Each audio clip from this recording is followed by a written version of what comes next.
Testing. 1, 2, 3. Testing. 1, 2, 3. Are we go? Are we go for the sound? Yes? Sound. Sound 1, sound 2. What about lights? Lights okay? Cameras? We got to be ready and countdown for 1 minute. Is everybody going to be completely ready?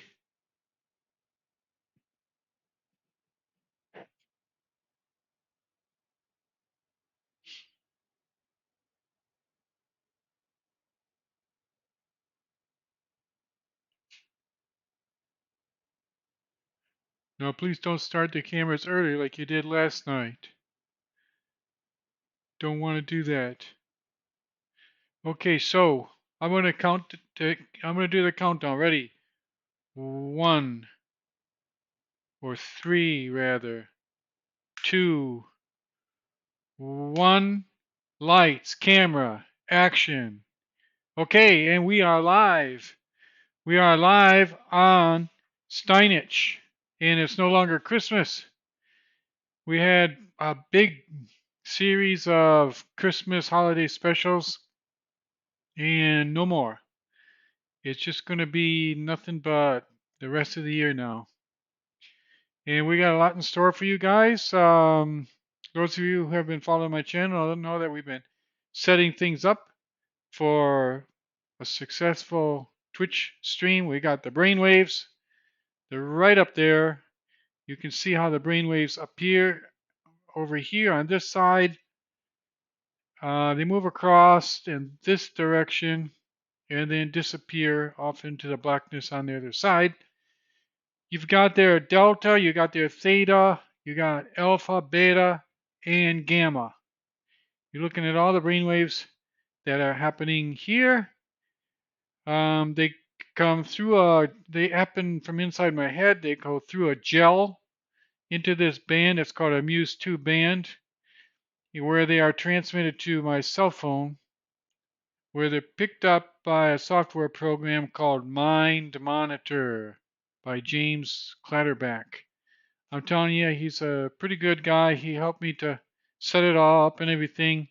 It's a great deal if you have something to work with EEGs and you don't know how to generate the actual graphs of the brain waves. Well, just get the Mind Monitor. It works great. And then they're broadcast on a thing called Screen Stream over HTTP. And then they just appear here on the Twitch. It's actually quite simple, even though it takes a long time to plan it all out, get it all set up, but it's working now. So we got the perfect recipe. We got chess, we got holidays, we got brain waves. We're going to do some more intellectual training tonight, which is very important for playing chess. We're going to be reading, well, those of you who were last night, you know that we read a page from David Copperfield, first page. We're going to read another first page from a classic book, this time by a writer named George Eliot. And the book is going to be Silas Marner. And we're going to take a look at the beautiful painting that is pictured on the cover of that book that looks like it was painted precisely for the book itself, because you can almost see Silas Marner's house there next to the stone pit. And we'll read through that, and we're also going to learn. We're going to learn some King's Gambits and how to play it. We're going to learn that opening really good for you to know how to play it at home. And we're also going to play some karokahn openings. And don't forget the lemma. When you're playing black, if Carol can, you can too. Don't forget that, and you'll have confidence in the karokahn. And confidence is about all you need. It's a really easy opening. You'll see you just move 2 pawns, make sure you get your bishop out, then you kind of play it by ear, and it's It's pretty straightforward. Um, King's Gambit is a little bit more trappy for white, but if you just remember a few things that I'll teach you, I'll show you a few things tonight. Just a couple of pointers, and you won't get in trouble as white. You'll just get your opponent in trouble, which is a lot better. Okay, so without any more ado, um, or without any more to do, as opening stuff, let's just go on over to the game, shall we? And the classical game that we're going to start out for tonight is a game by Boris Spassky versus Yuri Averbach. This was played in the USSR Championship 1955. You know, Spassky was not that old at this time, I don't think. Seems to me he was born in about 1937. That would have made him, I don't know, only about 47, 18 years old or so. This is kind of like the post-war years. A little bit after that, like almost moving up into the 60s. Time when rock and roll was getting started in the United States. And they were playing in Moscow on February 26th, and this is a King's Gambit Accepted. And there's so many variations. This is called the Bonch Osmolovsky variation. Don't have to pay too much attention to all those names. Once you get the basic concepts of the King's Gambit, um, once you understand them, you'll be able to play it without memorizing a lot of stuff. So let's click through it, shall we?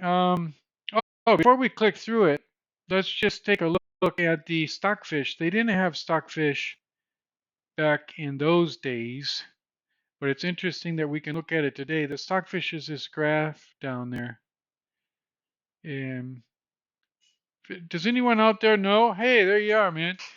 Does anybody know what my cameraman's telling me? Oh, the glare.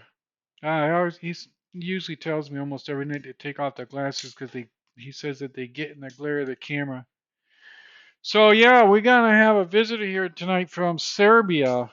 Um, I never know how to pronounce this person's name, and so far, um, who I call Zorro has not been offended yet, but I don't know.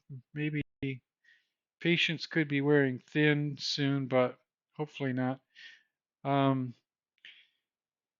we got a game up here. Very often Zorro brings a game for us to analyze. We'll analyze this one first, maybe play a game. We'll do the intellectual reading. Um, you don't mind, okay. Well, that's good. You have a very good disposition, attitude, right? That's good. Okay, so we got a lot to do tonight. Let's get started so we can get through this game. This was actually a very, very good game. You can see it was played perfectly through the opening. You know it's played perfectly because there's not a lot of ups and downs in the graph. Everything just really close to the baseline here. And then right there, Spassky gets a big break with a blunder at move 16. So let's click through this. Until we get to move 16, you can basically commit it to memory that they're excellent moves for white and for black. And then when we move to move 16, you'll start to see the power of the King's Gambit if black messes up. So there's the first move, which is pawn to king 4. I talk in the old way of chess nomenclature. They used to call that pawn to king 4. Black responds in kind, and then white plays the king's gambit. Now, black can take the pawn, and if he does, it's called the king's gambit accepted. It looks like he's a pawn ahead, but not really. I mean, it's hard for him to keep hold of this pawn, and white has a lot of positional capabilities. He can use this file. He can get his bishop out in good style. He can get his knight out and his queen. He can bring his queen's knight out. It's got a lot of stuff he can do. Now the next move for white that I normally see, there's two. There's a kind of an edgy one where you bring your bishop out, attacking this pawn. And when you do that, black can attack your king, but your king can move over into this square. And he's actually pretty safe there. We've seen this before on other nights where Stockfish tells us that that's a safe position. Just slide the king over and no big deal. It's actually a kind of a good thing against players that aren't rated, say, I don't know, above 1900, 2000, because they don't seem to really understand that that's a strong position for white, and they kind of freak out thinking they're almost winning, and they come out and attack you, but you're actually in a pretty good position. So psychologically, it can actually be good to bring the bishop out. So let's see what he plays. I consider the more conservative thing, bring the knight out, which prevents the queen from coming out to get the check. That's very common. If you got to develop your king side, and if you bring the knight out to here, he gets displaced really easy.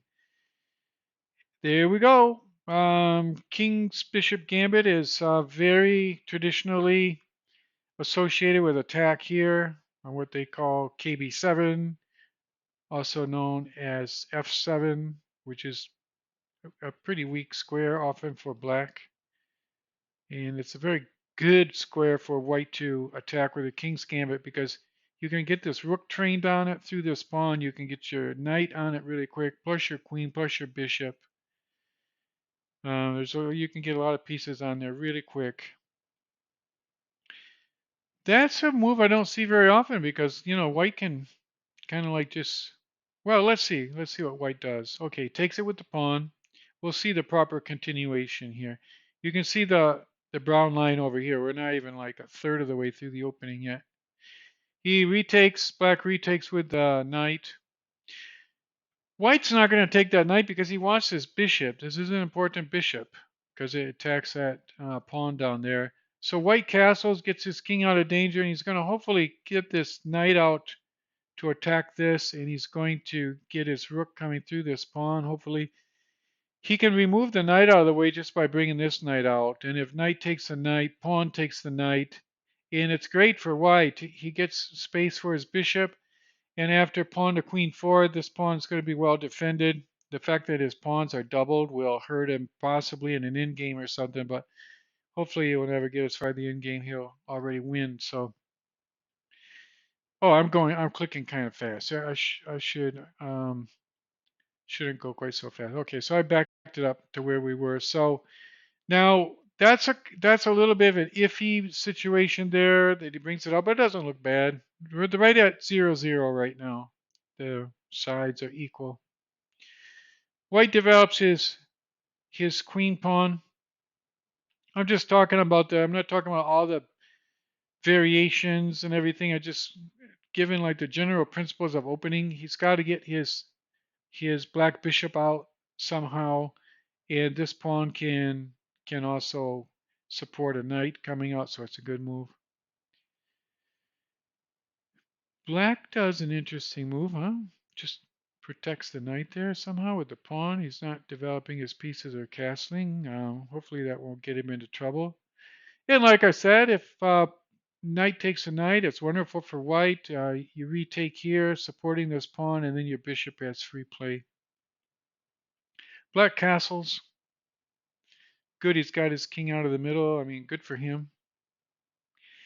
And the knight comes up just as planned. He's protected by the pawn and also opening the queen up for perhaps this. The queen can come out to here, especially if the bishop comes back. And now you notice this gambit pawn. I mean, it could be taken right now, but with the bishop in the rook. But I don't think white's going to do it. He's going to let it sit. Um, there you go. Came up with the bishop so that he can bring his knight out to here. So bishop's got to come out first. Now Stockfish is saying to take this knight, but apparently Spassky took there with the bishop, got the gambit pawn back, and dropped him a little bit down in the Stockfish, but very little. It's a common move to kick the knight out of the center. But before he kicks his knight out, Spassky decides to take the knight that was sitting there, and black takes that. Now the knight comes back. Remember that the knight, when it's out there, it doesn't have to come back to here. This is usually not the best place for it because it blocks the queen. The queen wants to get action on this side. He doesn't have the white bishop anymore, but he can bring the queen out on this side and lift the rook, perhaps, or there's got to be some possibility for the queen to come out. The other way to bring the queen out is to, if you brought the knight back to here, you could swing the queen out to this square and then up, which is also works. So there you go. White square bishop comes back. Black doesn't seem to be in any hurry to develop. He still hasn't developed his queen knight, but brought his bishop back a little bit safer. It's not sitting out there unprotected like it was. Now the queen takes advantage. I mean, the bishop was protecting this square, and then white automatically takes advantage of the square that's now open for the queen. And this is interesting. Stockfisher saying advance with this knight because the knight could come up to here, threatening to come into here. But this is the blue line that that Spassky actually did. I can't hardly fathom why he did that. And when he did, look, it went way down. I mean, he had the bishop developed and just traded it for a knight that wasn't developed. But, you know, it is Spassky. We'll maybe see if he has some reasons. And about two more moves, I think, is when we get this big jump for white, and white starts to advance into a win. So there we go. The rook was hidden away, tucked away back here behind this pawn. He comes out to get some play. And right now we're at the last place where, right here on the graph, you can see this is where Spassky's opponent, who was Yuri Averbach. This was a game played in 1955 in USSR Championship in Moscow. Right now is when Averbach is going to make the wrong move. And it's so strange. So, you know, like he brought the rook back to defend the bishop. Stockfish is saying the bishop should come back to get him out of the way of the knight, and the bishop would do nicely here. It would protect against the knight's advance, and it would also protect this pawn like indefinitely. But instead, Everback, you know, he moved the rook over there, and now he brings it back over there. He figured, well, that would be a good place for his rook defending. And now that was his big mistake. The knight takes it, displaces the rook. We'll see why white is winning so much. This threatens. Now we see what was happening there. The queen now threatens the rook and the bishop at the same time. If he moves the rook back, the queen will take the bishop and win a piece. So he's got to protect that rook somehow. I imagine Everbeck brings the queen over here so he can slide the rook over too to get some more. We'll see what happens here. Oh, he came out with the king.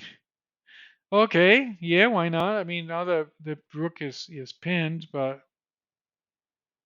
um, whatever, it is a championship game, so we got to assume they're playing quite well.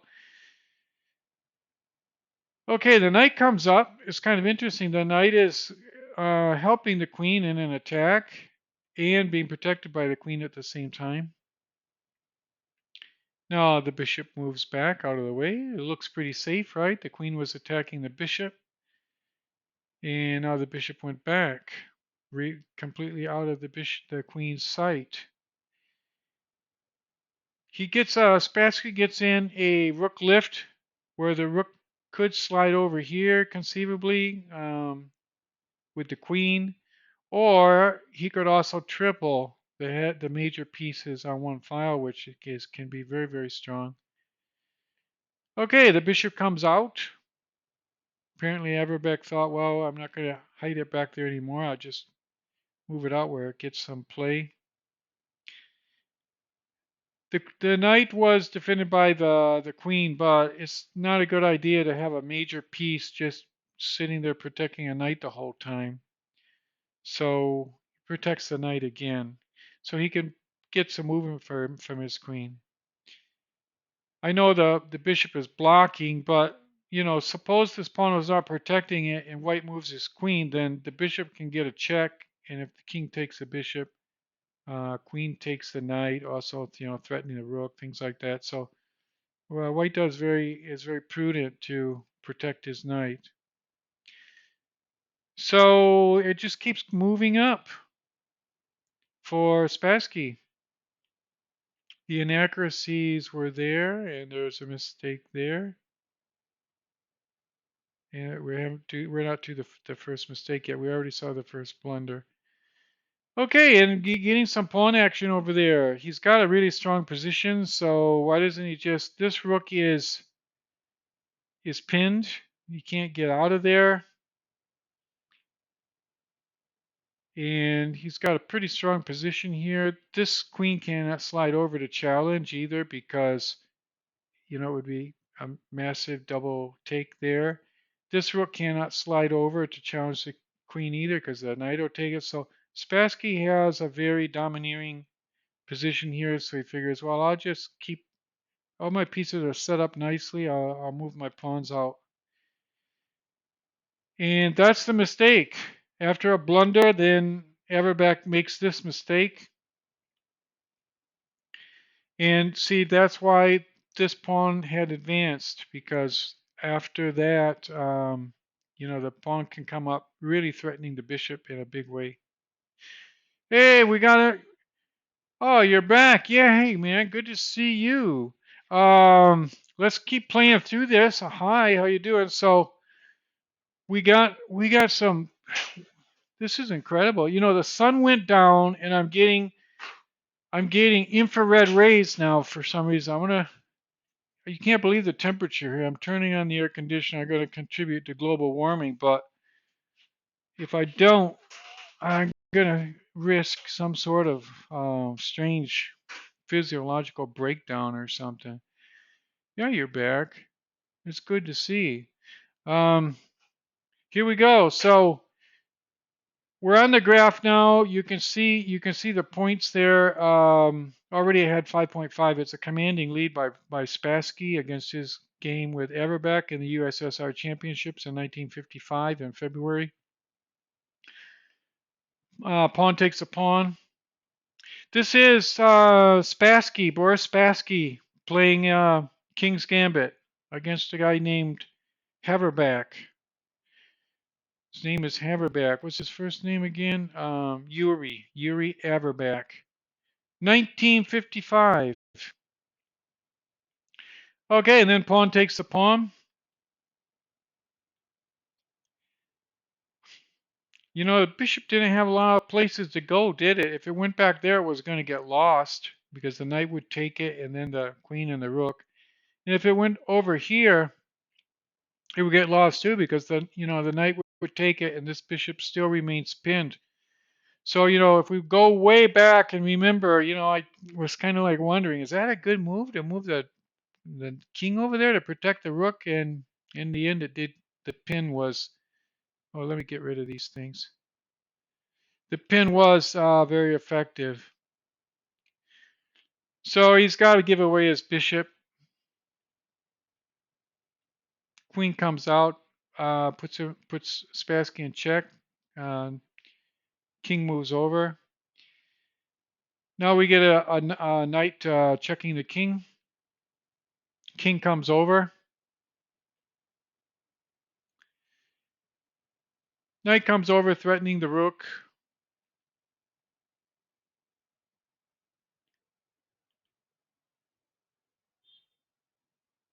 The queen gets like a little trappy play here. I think Everbeck is thinking, well, I'm going to lose this game. And a lot of people do this. I see this on lichess all the time. Like if black gets too concentrated over here with all these pieces and the queen moves over there, and if he does something like take the rook or something else, black is going to win right there. So, that's why it's like a question mark and everything. But he does, it's kind of like gambling. You take a chance, you're losing this far, and who knows, you might win the game on a blunder. But Spassky sees it. He's in control. He's got everything lined up here on the file now. And at this point, he's being a piece behind, and also with, there's a checkmate threatened right now. The queen comes down and then takes there, and then the knight takes, the rook comes down there. There's just too many threats, so Averback resigned. Okay, so I hope you liked it. If you just want, we'll just click back. This won't take long, but I just want to show the viewers the first moves just through the opening, like really quick. So, okay, so we got another game to analyze from. Yeah, Zoro is pretty confident in my chess lore and history. I'm not sure that I know this one, but Zoro thinks I know it. He says, I'm pretty sure you know this one. Famous Night and Opera game. Oh, I didn't know about that. Maybe I heard about that. He played a game during the opera. Some of these old players used to play games while playing all kinds of games like whist and dominoes and checkers and all kinds of other things at the same time. Plus, they would wear blindfolds, right? They were pretty amazing. So, okay, let me get without any more ado. I'm going to go over here and click through this and find where I can get this new game. Morphy playing at a night in the opera. Oh, against Duke Carl. So that's kind of interesting. I suppose dukes are aristocratic types who might be seen at operas. And then because Morphy was there and quite famous, they decided to play a game. Okay, so I'm going to view it and then copy it with Control C. Duke Carl. I guess the Duke had another name, Count Isaward. Never really heard of that guy before. Um, so this is pretty good. Let's see how this is. I'm gonna import this now over on lichess, and we'll see what Stockfish says about this. Let me look at the date of this game, the year 1858. So we're more than 150 years later. Now we have Stockfish. They didn't have it back then, of course. Stockfish will tell us exactly if Morphy got lucky or if he just played an excellent game or what. So I'm going to go over here to Tools, Import a Game, and we'll get the computer analysis. This is going to be great. Always enjoy these games that Zoro brings us from Serbia. Oh, look at the Stockfish graph. That is a wonderful graph, man. When I'm playing on lichess and I have a game like that, I'm thinking, wow, my brainwaves just go up really high when I see something like that.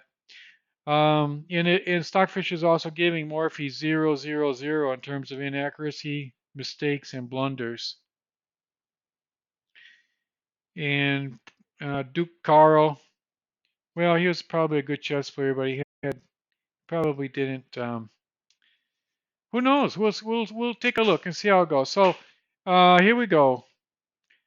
Morphy plays the pawn opening, the king's pawn opening.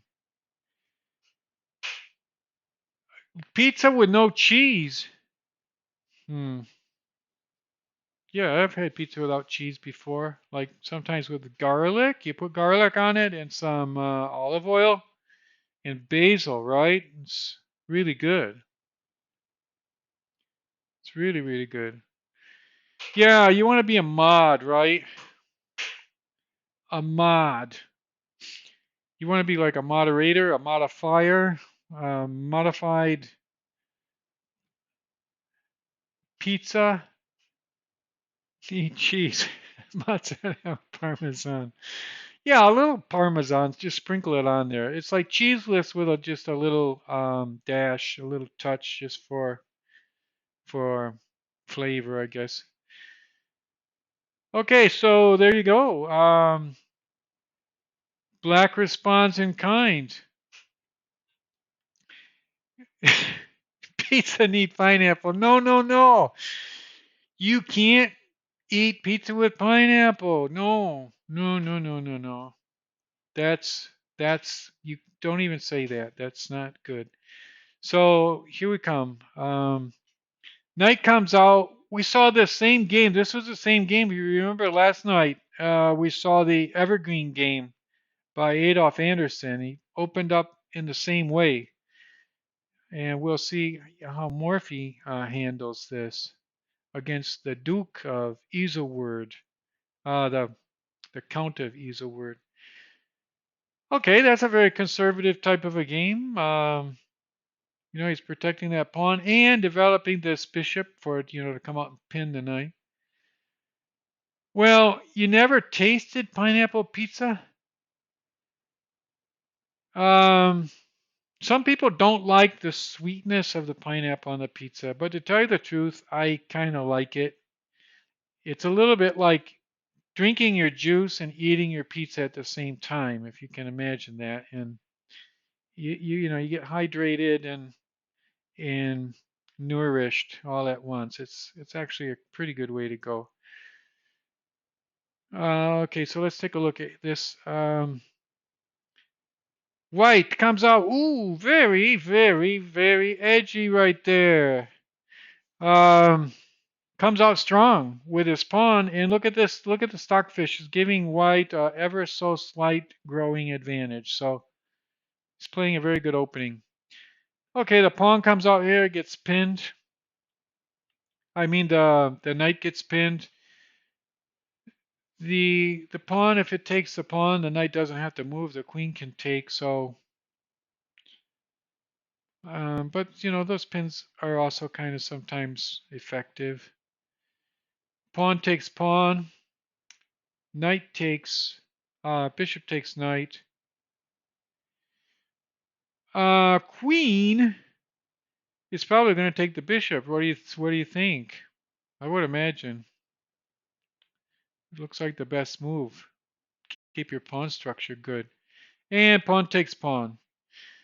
Now, I wouldn't say that's the first time that position has been on the board, but it doesn't look really common. But okay, it's certainly a plausible position. White should probably think about castling, and black has got to develop too. That's a kind of an edgy move. A bishop coming way out there without any defender or anything. Got to know what you're doing to do that. You kind of I always kind of imagine he's just going to castle, but these really strong players, they castle when they feel like they really are getting pushed a little bit, but otherwise they're going to go for some advantages. And you see the advantage here. The queen slides over, attacking this pawn to win a pawn and put the king in check. And at the same time, this is a common thing in these king's openings. The queen and the bishop very often make an attack here and an attack here with the queen simultaneously. So black thinks, well, I better protect that one. That's the most important one. Morphy doesn't have anything to do with it. He could have come down here and taken that pawn. And if he had done that, he would have threatened the rook and basically won the rook because, what's the rook going to do? I don't know why he didn't take. I mean, he's just maybe being cocky. He's playing this Duke of Easelward who maybe figures not going to beat him and they're in an opera. And he's just like thinking, well, I'll beat you with two hands tied behind my back. Oh, wait, the pawn. Yeah. Okay. So I don't know. Let's see it. You're asking me why he didn't take the pawn. Let's put it on the stockfish and just imagine what would happen if the queen takes the pawn. And I will put this on. So, yeah, it was a good move.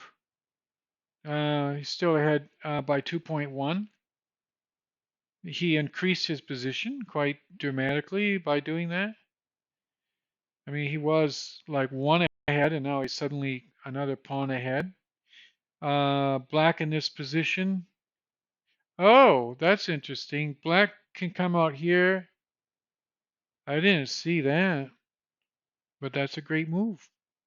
It's a really good move. Puts him in check, and the queen's got to come back here, and then the bishop takes with a check. It's not bad. So then black is going to move out here, check,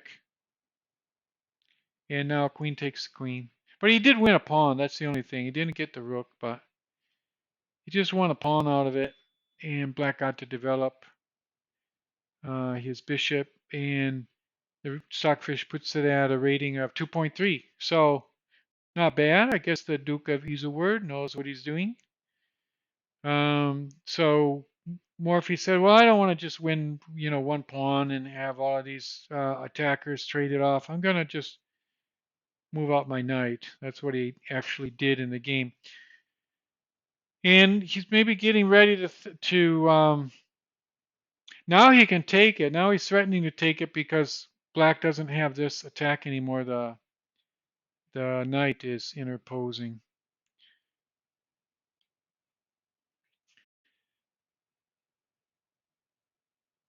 Yeah, he prefers development over grabbing material. That's the idea. Yeah, queen to b4 check. That was the whole crux here. So now um a lot of people, I wouldn't say a lot, but definitely I did this for a long time, and many beginners will, when they're attacked, they figure, well, I'll have to move a piece to protect. I'll move a piece or I will advance the pawn to protect. But this is just slightly a little bit more advanced. You can advance one of the pawns next to it and get defense. In this case, he gets defense from the queen, right? Oh, KD5. Yeah, I guess you meant another place, right? Um,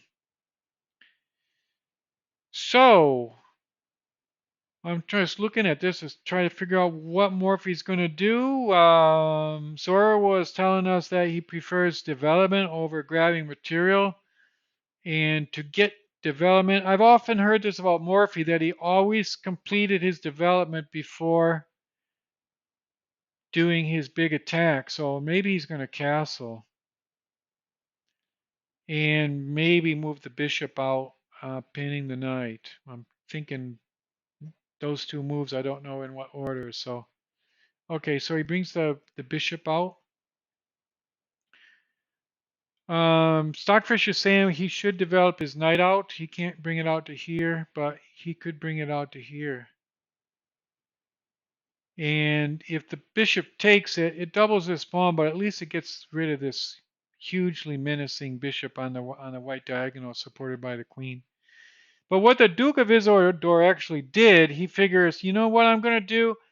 I'm going to move this pawn out and get this bishop to retreat. That was his idea. I kind of think Morphy didn't retreat, knowing Morphy, but um, so he's going, I'm going to get your bishop to retreat.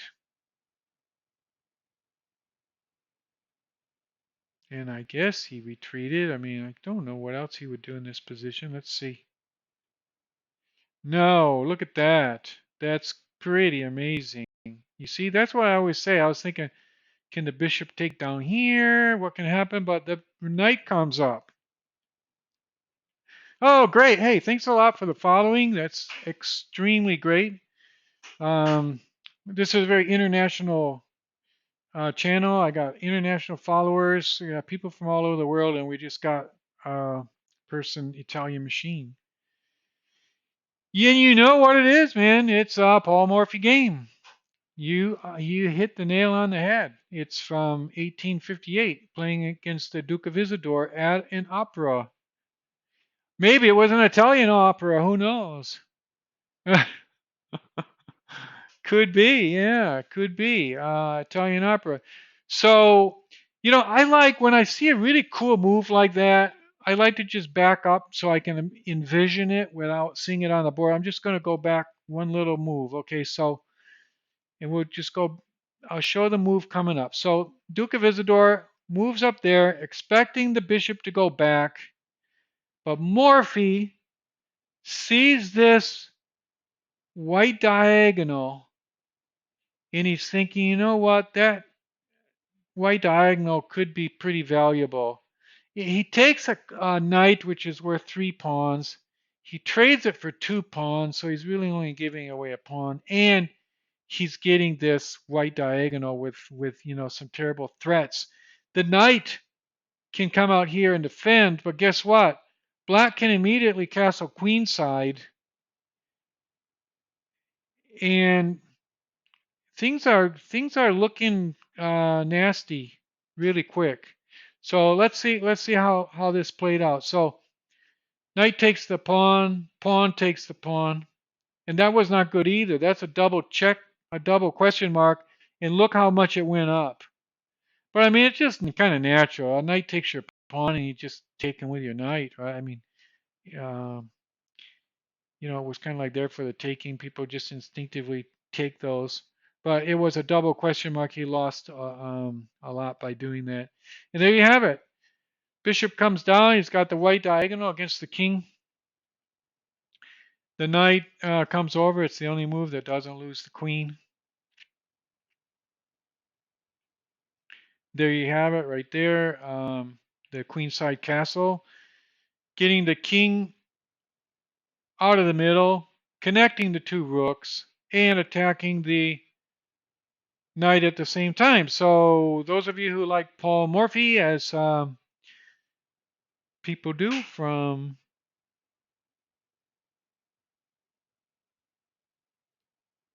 Italy. So here we go. Let's see what the big defense is now.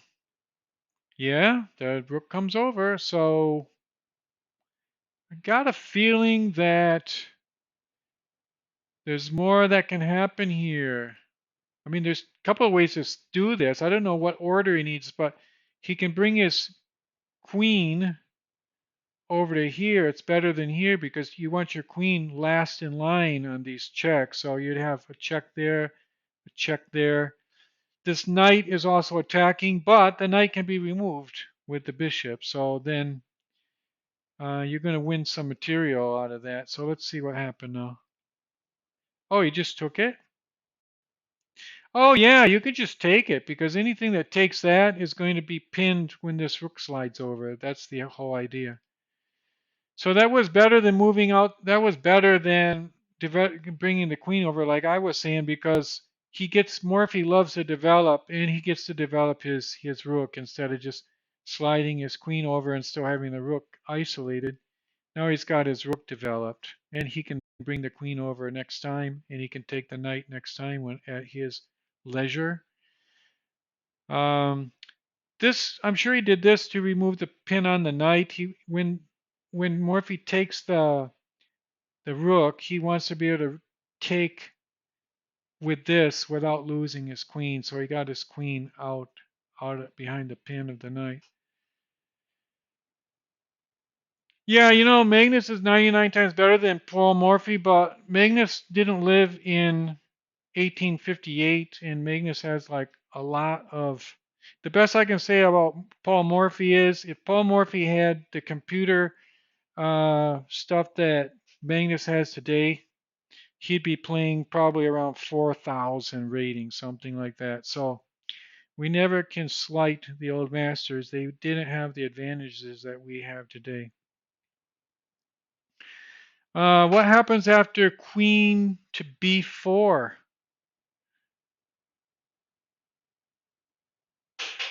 Queen to b4 here. I think it gets taken by the bishop, but queen to a4 looks strong.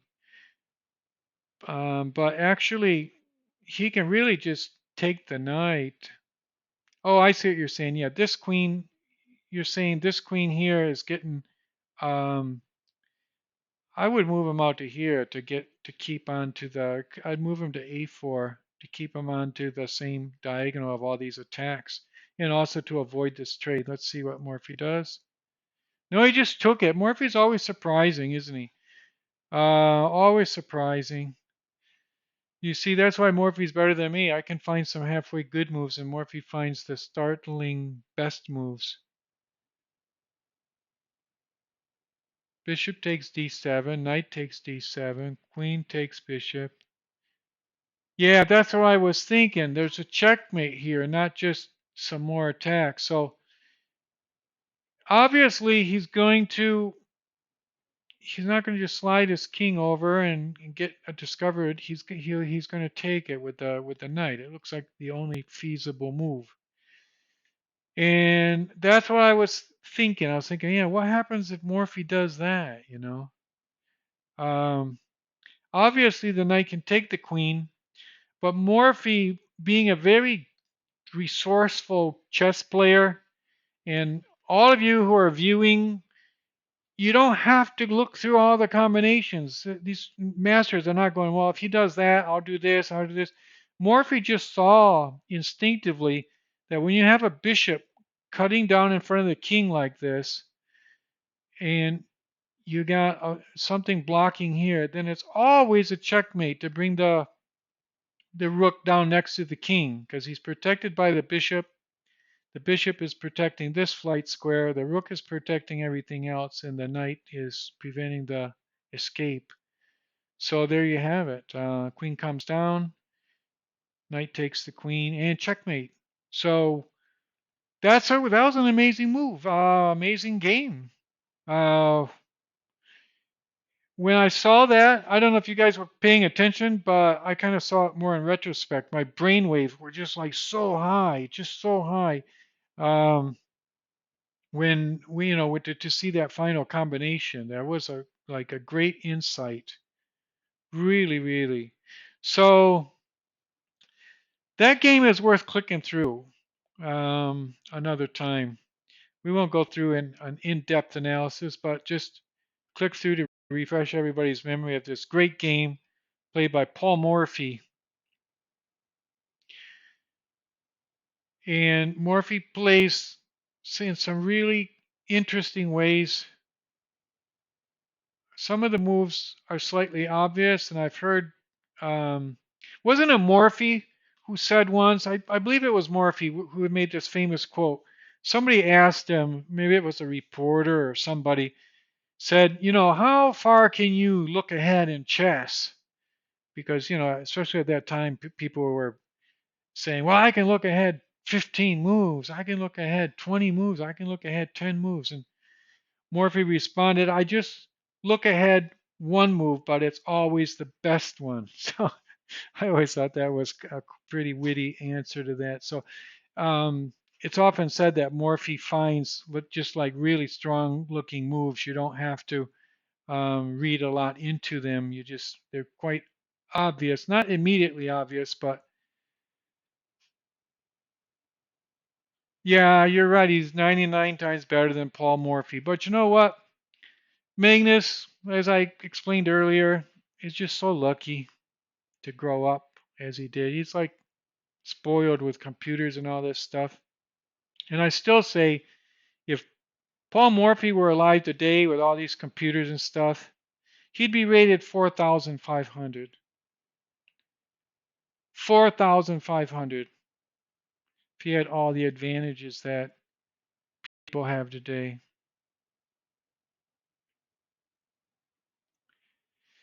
So here we go. Developing again, developing. And the pawn comes out. Knight takes the pawn. Bishop takes the pawn. Check. And now everything is going to hinge on this attack. And I thought the most amazing thing here that I really learned a lot was that Morphy loves to develop and how he develops his rook. Like I was thinking, okay, bring the queen over to get one more attacker there, but no, he brings the rook over as an attacker.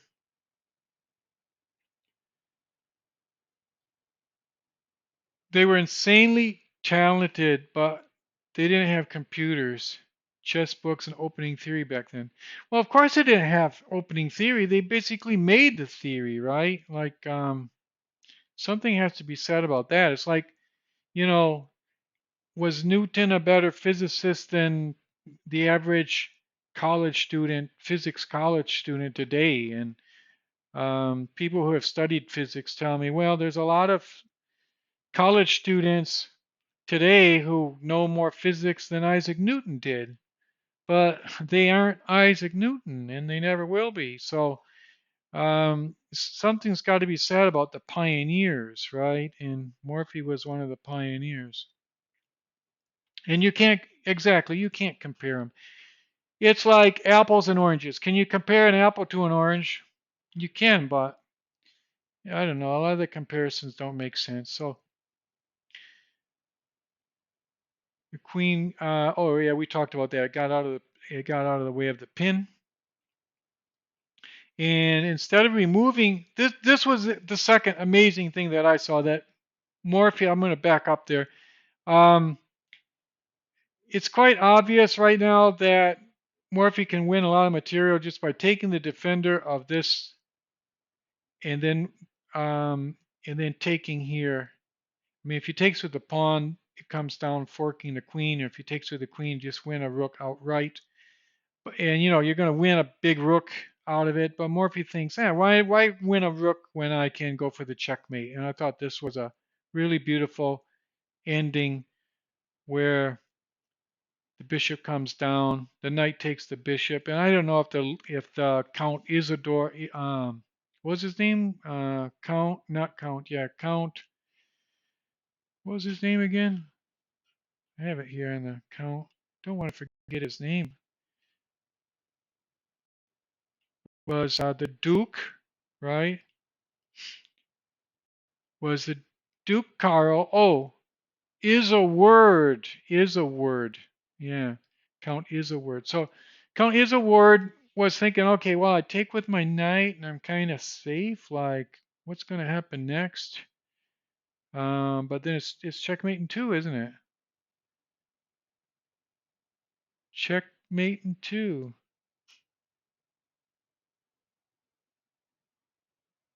Instead of queen to e6 for black. Queen to b4.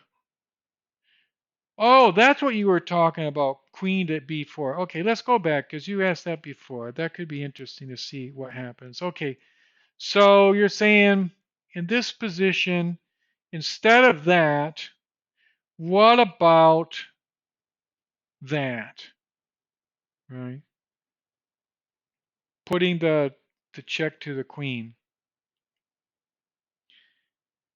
Um, it doesn't look too bad, right? I mean, the only drawback I see is that white just takes the knight, and if you trade off queens, then you take the rook. I don't know though how the white's going to have like a lot of pawns over here. You go into an end game, right? Like let's just see how that would work. So you take there, and then if you trade it down like that, and then if you trade it here, well, that's going to be checkmate. If this comes down here, it's checkmate. So that's also a checkmate. Yeah. Yeah, but that is an option, as Italian is telling us. That's an option, which also leads to a loss of heavy material and very possibly a mate. Not a lot of options here. It looks like I don't know if you can see other options. Queen takes b3. Oh, okay. Let me see how that goes. So instead of that, so if the queen comes out here, Yeah, bishop. Oh, and that's mate. Yeah, bishop takes d7, mate. Exactly. Yeah. If that takes that next, but I mean, I would take this. I would remove the defender from the rook, and you're threatening checkmate now. You're threatening checkmate next move, and how do you defend that? You can't take the queen because you're checkmated. You'd have to just take the bishop, and then the queen takes the queen, and you're in the same problem. The rook is pinned, and you're going to get checkmated. So it's like one way or the other. Looks like Morphy does very, very well. That was fun. That was really fun, you guys. I don't know if you want to do another. Are you guys up for a short reading? I got a short reading prepared before I play a game. I'm going to take a challenge next. Okay, so let me see what the challenge is. Oh, I got a challenge from Best Cool Gamer. Okay, so before I go into the literary, let's do this. Let's do this. Let me see the time. The time is 3/4. Is it 3/4 of a second a move? You know, this guy really likes to move fast. And he always beats me because I can't move that fast. But I don't know. I'll try. I mean, I'll try. I mean, this is bullet chess, and bullet chess is just it's a half a second a move. Best gamer, cool gamer. Well, I think he challenged me, and then um, I kept looking at that. Oh, I get 1 minute. I get it. Yeah, so that might be that might be doable. Let's see. I got 1 minute extra, so it's possible. Possibly. I got like a handicap here, right? So might work. I really don't know, but see, I don't want to give him a long time to think. Did I put him in check? 40 seconds, and he's got 11 seconds. Pretty soon he's going to have more time than me. This is incredible. I'm going to defend that. Just going to castle and play things safe. I'm not going to play that one safe. I'm going to bring a rook over. Would love to get some checks in right now.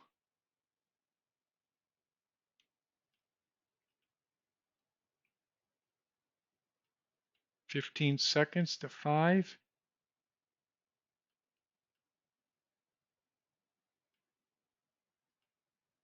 Wow, I am really getting low on time. Checkmate, right? All right. Finally, I won one, but with a 1 minute handicap.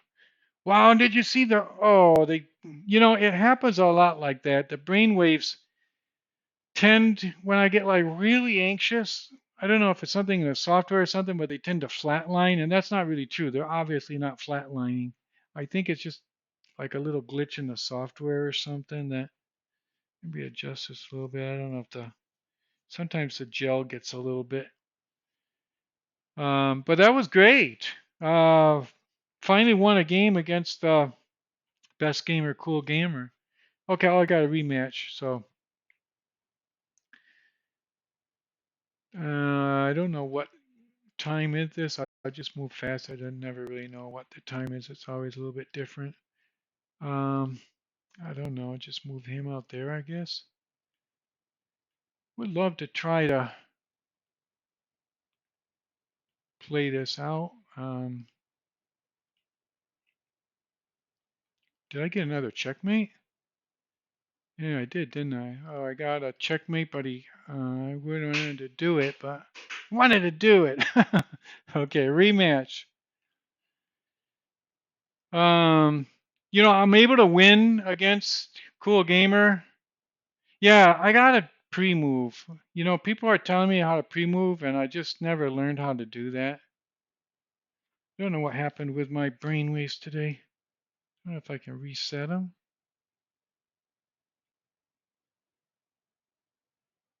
I don't know why they. Okay, now I guess they restarted them. Let's see. I want to get them working. I mean, this channel. It's a pretty good channel without the brainwaves, but I really think the brainwaves are my differential compared to so many other channels that don't have them. Like I don't know any other channel that has brainwaves, and it's quite cool. I don't like to play without them on. I just feel like I'm missing something if I don't have them.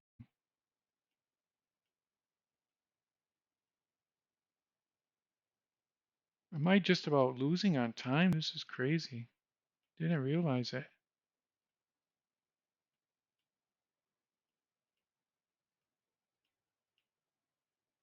Oh, yeah, I lost on time.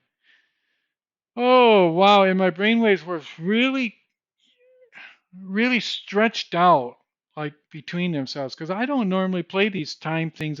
I've never seen these patterns before. It's the first time I've seen these kind of patterns. It's something having to do that my brain functions differently with, my brain functions a lot differently when I'm just like, it's a completely different thinking sequence when you're playing these really fast ways. Like you just don't have the same procedure. Do you see how my alpha went like way up just then? This is so weird. Like I've never seen these patterns. Oh no, I just moved the knight out there. It's like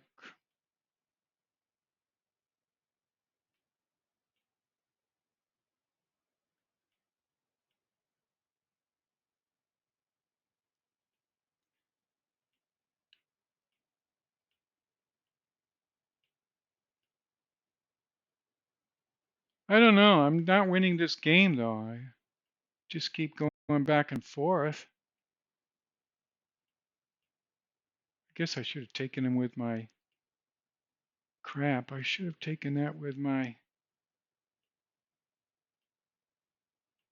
Oh no, I lost on time. Oh, and my opponent had. Well, my opponent knows what he's doing. I don't know. I couldn't find the checkmate or whatever. I thought I was getting close, but I couldn't do it. But today at least you're giving me some extra time and making it more competitive. Because the other day we were playing, I was just like losing everything, and I get like a little bit. It gets a little bit closer to winning, but I still, man, I'm just behind on time. I don't have the routine, the procedure which you're supposed to have. Is it my turn? What's happening? It's my turn? Oh yeah, my turn.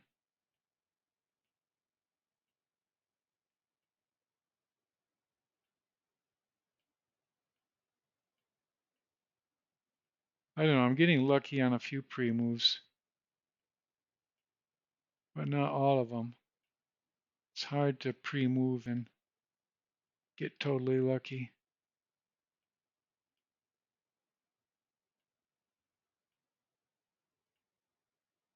Ah, I lost the, but that's what I was looking for.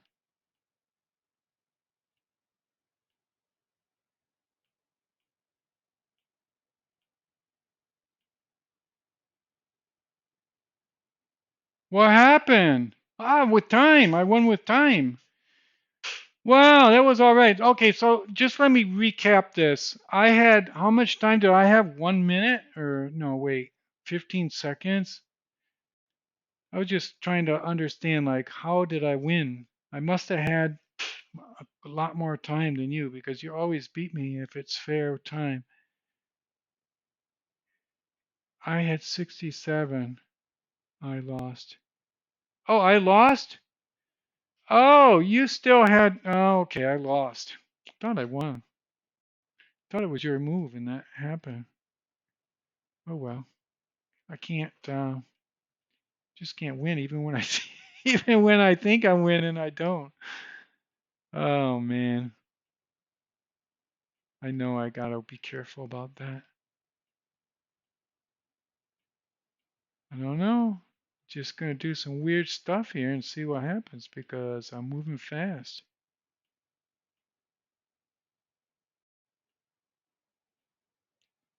Like totally fast. Can't do anything with him. I better bring him back, I guess. Darn it. I tried to move him and I couldn't do it.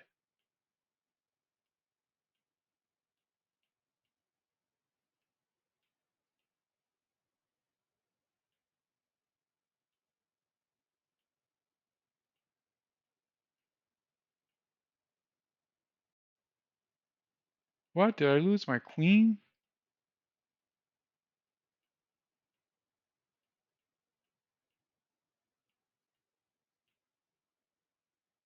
Oh, wow. You got two rooks ahead of me?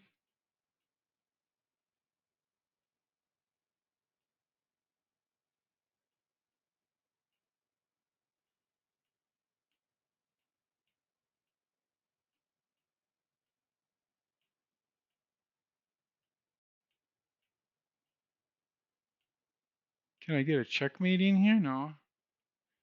Wow. You had 2/10 of a second, but that was funny. Yeah, I'm like losing like crazy, but I'm gonna have to look at these brainwaves after the session because I can't even see them when I'm playing. I'm just like concentrating so much. I can't. I have no way. You had point 0.5 the whole time. You're just moving that fast. You just like keep moving and keep stabilizing at point 0.5, right? Wow. That was amazing. Like we were both losing pieces. I never saw people move. I don't know how to pre-move. Like if someone, I know I'm dumb, but if someone told me how to do it, maybe I would try. But I don't know how to pre-move. I just grab the mouse, and move, and it's like in the normal way, and it's not pre-moving. It's just moving, right? And I don't know how to do that. Like, what do you do to pre-move? I can't figure it out. Got to get that out of there. Ah, I can't believe you did that. What a sucker move.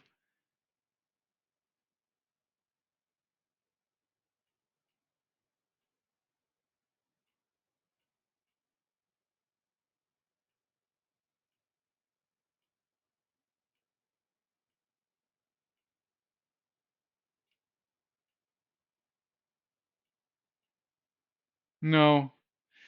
Well, hey, it's getting back. I'm getting back to my old brainwave patterns. The delta got really high there, and it wasn't high on the other moves. So it's like the delta gets high when I start to feel comfortable.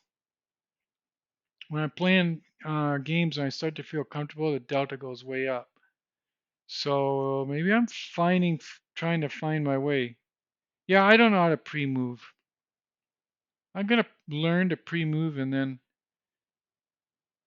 How do you pre-move? You just like move it before you move, you mean?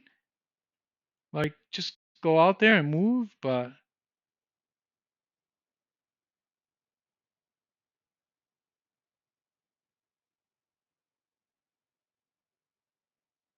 I don't know.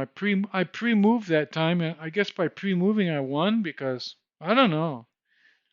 Normally you're moving a lot faster than that, but that time I pre-moved and then won the game. So that was good positive feedback for pre-moving, I guess. But that was fun. All right, well, I won a very few games, but I'm getting better, getting much better. Okay, so that was fun. We had a bunch of challenges from Best Gamer, Cool Gamer, who taught me how to play Bullet the other night. I had never done that before, and he came over and like told me a bunch of tips, and I basically learned from him. And okay, it's time to do the. We're gonna do one paragraph. This is where I lose all of my viewers, but we have to do this because it's important to calibrate the brain waves.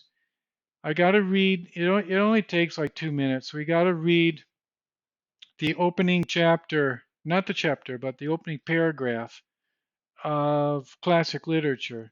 So I'm going to read the one paragraph to get the brain waves synchronized, and then I'm going to go on to lichess and put myself onto the board and play a 5 minute game, which is the kind of game that I feel comfortable at. And now you see how my brain waves are already starting to organize. You see them up there on the graph, how they're spreading out and getting organized. So I'm going to organize them here now by reading this, and then we'll go to lichess and hopefully get a really good game in. So for those of you that don't know about this book, here's the picture on the cover. This is an old stone quarry, and this is Silas Marner's house. He lived right next to it. And this, you see, this is at the beginning of the Industrial Revolution, and he was a weaver, and so economically, it's kind of like people like me today. I always worked as a translator, and we got ChatGPT coming to take my job. Um, and I got to branch off into something else apparently. And a weaver at that time, how can he compete with all this stuff?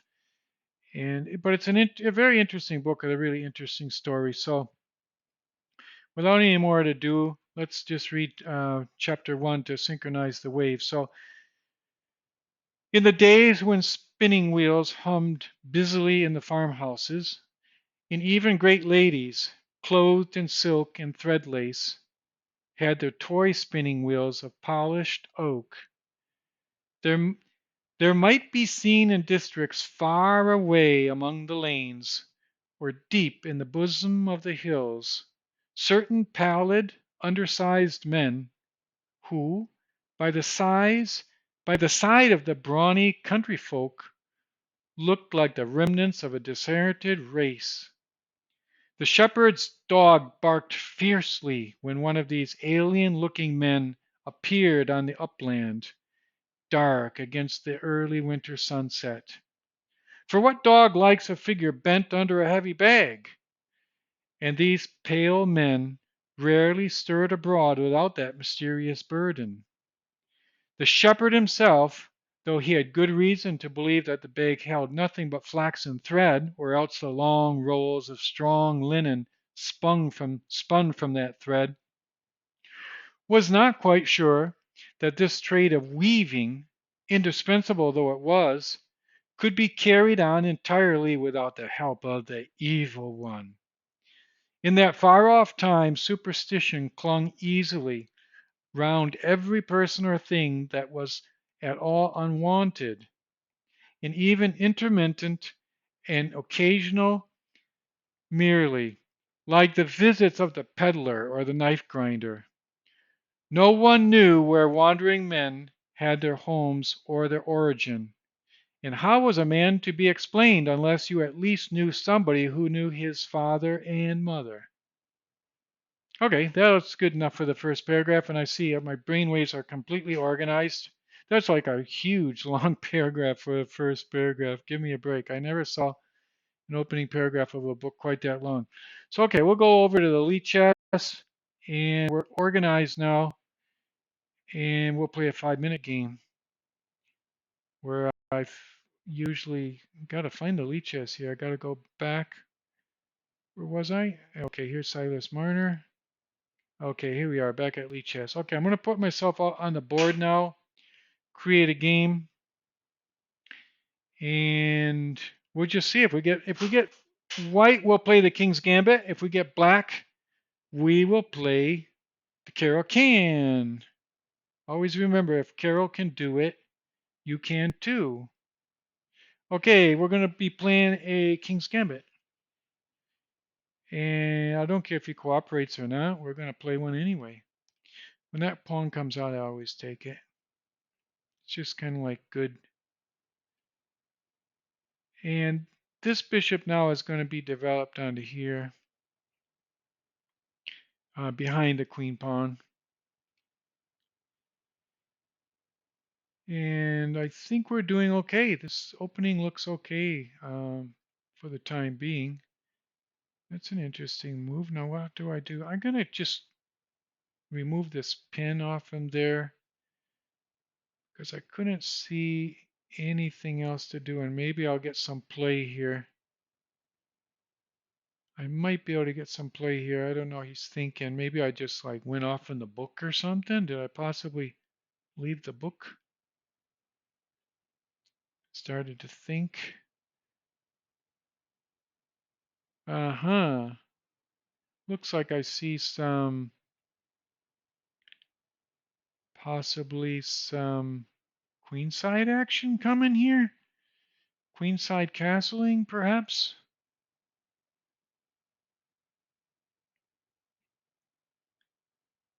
We'll see. Um, the knight doesn't have a lot of places to go after he did that, so I'll just bring him back and hopefully find another good spot for him. Okay, there we go to kingside. Now, I don't really see how this is going to benefit me, but I'm just going to come out there and hopefully get some attack going over there on the king side. And we'll see if it works. Now that's threatening my queen. And I could move my queen, but he doesn't have very many places to go, so I'll just take him. Now, that doesn't really help me very much. I think maybe just develop my bishop. Oh, he's going to go away with his king. I'll block him off with that. Now the queen has like one spot. Doesn't have a lot of spots to go. Probably have to force his bishop out now. Or maybe, like we were just watching Morphe, maybe develop this knight better instead of moving the pawn up, which kind of screws me up in different ways. I'm glad I got these two pawns here.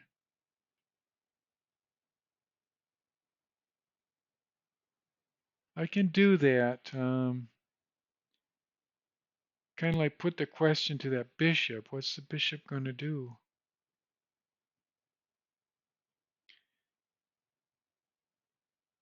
Went back there. Hmm.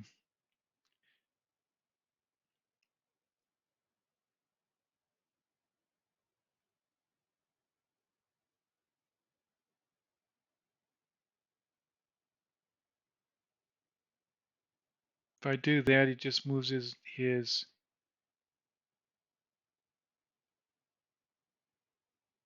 I'm wasting a lot of time on the clock here because I'm thinking if he's just going to move that up and I can't get him out of there.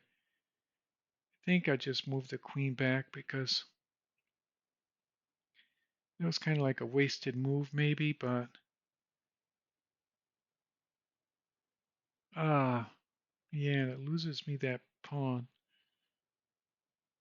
I'm going to protect that pawn until I figure out something better to do because I don't want to just lose that for no reason. Now, can this pawn be attacked? Not really.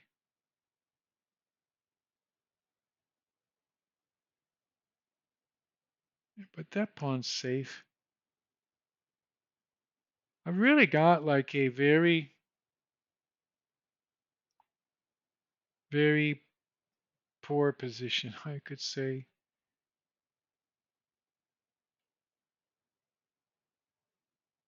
I'm going to do this because this pawn is protecting that. Maybe if I open this rook up, I get something going. I don't know. I got a really cramped position. We did that classical reading and it apparently didn't help me completely because, or maybe I just started with a wrong opening or something because not finding the way. But I do see something right now that looks really strong. This knight coming up there for the check sacrifices him, but uh, got some threats. I can take it forks that, and if he takes me, I got this file opened up. I don't know if that's a winning attack, but it's something. He's thinking about it. At least I can maybe win on time or something. Who knows? He's a minute down. I can't. I only got that to try. There's nothing else to try at this point. Now he can bring the king back, and what am I going to do? It's like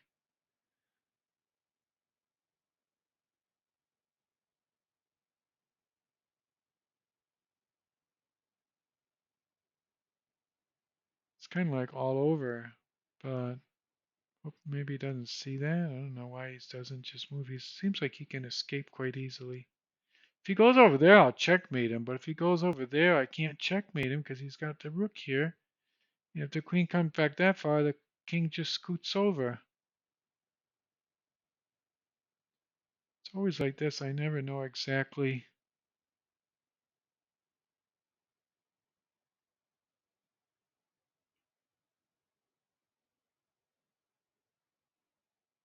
The only thing I can do is this and hopefully get a checkmate after the knight comes up here. If he comes down here now for the checkmate, um, no, I'm gonna be always a move away from where I want to go. Because the rook's not here anymore now to guard the queen. It would be a checkmate if the rook was here, but he should just come down right now and take this. The only thing I can do is try to win on time.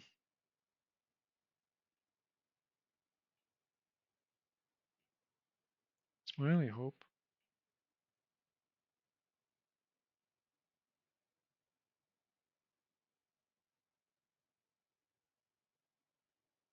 He's got 22 seconds left.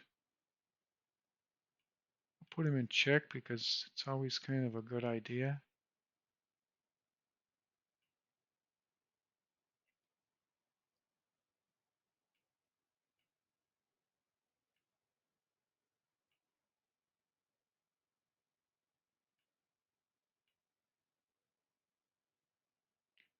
I'm just kind of like blocking him in, like blocking stuff around.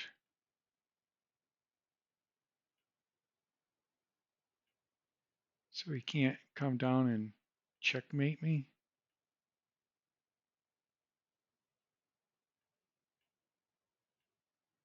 He's only got 9 seconds left.